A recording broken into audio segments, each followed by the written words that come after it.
Bonjour à tous, j'espère que vous allez bien. Nous, on va très bien. Ça va mon choupi? Alors, t'as fini de monter la garde? T'as vu le chien passer dehors? C'est bon, ça y est? Il fait la garde. Alors, vous connaissez sans doute le mot dog napping. C'est un dérivé du mot kidnapping. Donc, ça correspond à quoi? Ça correspond au fait de voler les chiens. Donc, c'est un délit qui est pas mal pratiqué en France et encore plus dans d'autres pays, principalement aux États-Unis, où il arrive même qu'on vole des chiens de stars et de célébrités. Donc, pourquoi on vole les chiens? Eh bien, écoutez, on vous répond juste après le générique.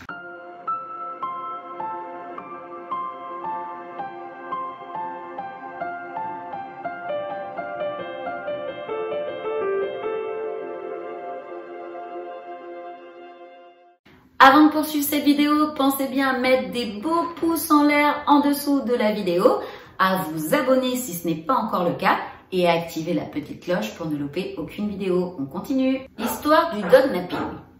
Une des histoires les plus connues date de 1934 où des élèves de Harvard avaient volé Handsome Dan, le chien mascotte de l'école à l'époque. Et depuis, de nombreux autres cas ont eu lieu, certains plus médiatisés que d'autres, surtout quand ils appartiennent à des célébrités. On estime aux États-Unis que les vols de chiens ont augmenté de 70% en 10 ans. En France, on recense des dizaines de milliers de disparitions par an, ce qui propulse les vols de chiens au 3e rang des trafics illégaux en France, après celui des armes et celui de la drogue. Mais où sont amenés tous ces animaux? Pourquoi voler des chiens? Les voleurs ont souvent différentes raisons de voler ces chiens. Ceux qui sont ciblés sont souvent des chiens de race très chers. Certains sont revendus à des particuliers sans mauvaise intention, qui ignorent tout de la provenance du chien. Beaucoup de femelles de race sont quant à elles volées pour faire des chiots dans des élevages et pour revendre la portée. Les chiens de chasse sont aussi très recherchés par les voleurs de par leur endurance. Ils pourront être utilisés pour des compétitions sportives. Et parmi les chiens de chasse, les moins chanceux seront utilisés pour des combats de chiens illégaux. Les chiens de célébrité seront quant à eux volés, puis rendus à leur maître contre une rançon exorbitante. Les voleurs utilisent plusieurs techniques, toutes très bien rodées et les engageant à des poursuites judiciaires. Certains s'infiltrent dans votre jardin pour voler votre chien lorsque vous avez quitté les lieux. D'autres profitent de l'inattention des maîtres dans les parcs ou bien kidnappent le chien lorsqu'il attend son propriétaire à l'entrée du magasin. L'histoire des chiens de Lady Gaga. Une des histoires de dog napping les plus récentes est celle de la chanteuse Lady Gaga aux États-Unis. Alors qu'un de ses dog walkers promenait ses 3 chiens, des bulldogs français, des individus sont venus en voiture armés et ont menacé l'homme. En pointant leur arme sur lui, ils lui ont demandé de donner les chiens. Toute la scène a été filmée par une caméra de surveillance qui montre la violence de l'agression. L'homme a été blessé par balle. Il est maintenant hors de danger, mais le voleur est parti avec les 2 chiens. Heureusement, les chiens ont été retrouvés sains et saufs et 5 hommes ont été arrêtés pour vol. Voici les 5 conseils pour protéger votre chien et éviter ses vols. Premier conseil, ne jamais le laisser sans surveillance. Que ce soit attaché à un poteau dans la rue, laissé seul dans une voiture ou même dans votre jardin, il est primordial de ne jamais laisser votre chien sans surveillance, et ce, même si vous vous absentez que quelques minutes le temps de faire une course. En effet, le mode opératoire des voleurs est bien souvent le même. Après avoir repéré un chien, ils attendent que le propriétaire ne soit plus en vue pour le subtiliser. Et ils n'hésitent pas à briser la vitre d'une voiture ou à sauter au-dessus d'une clôture. Et attention, si vous pensez que votre chien ne se laissera jamais approcher par un inconnu, détrompez-vous, car les voleurs ont plus d'un tour dans leur sac. Par exemple, ils peuvent appâter votre animal avec des friandises ou tout simplement avec des somnifères. Deuxième conseil, être vigilant dans les lieux publics.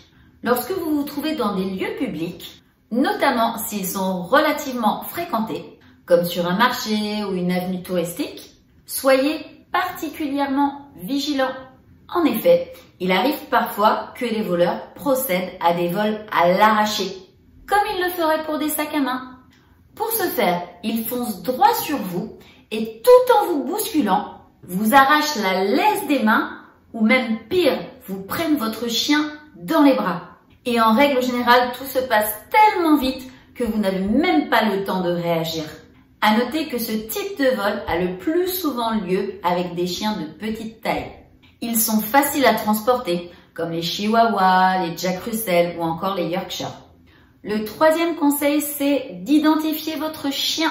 Cela peut sembler surprenant, mais il arrive que des chiens soient volés puisqu'ils sont confondus avec des chiens errants ou des chiens abandonnés.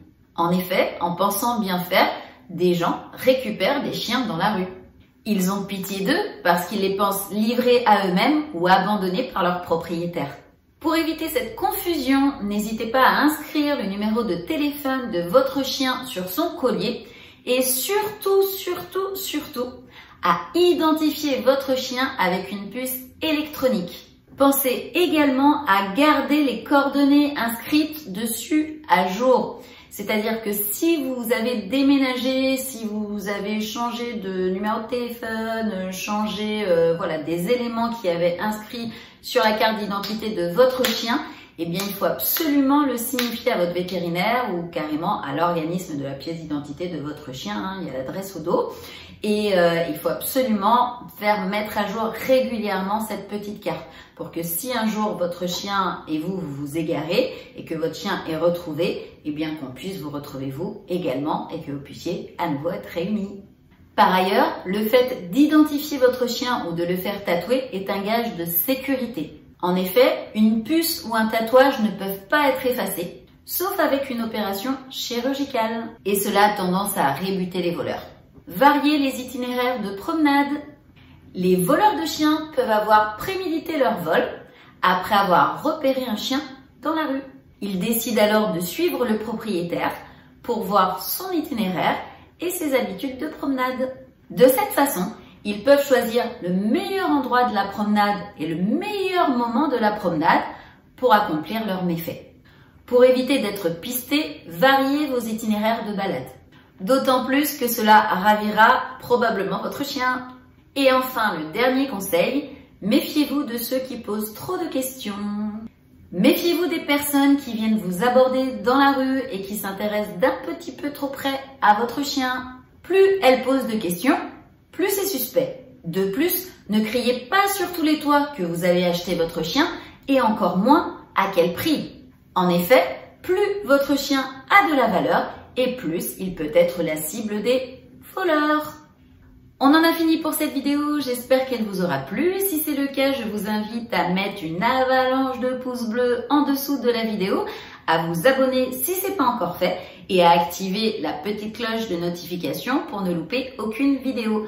Kitou et moi, tu dis au revoir Kitou aux abonnés? Tu dis au revoir?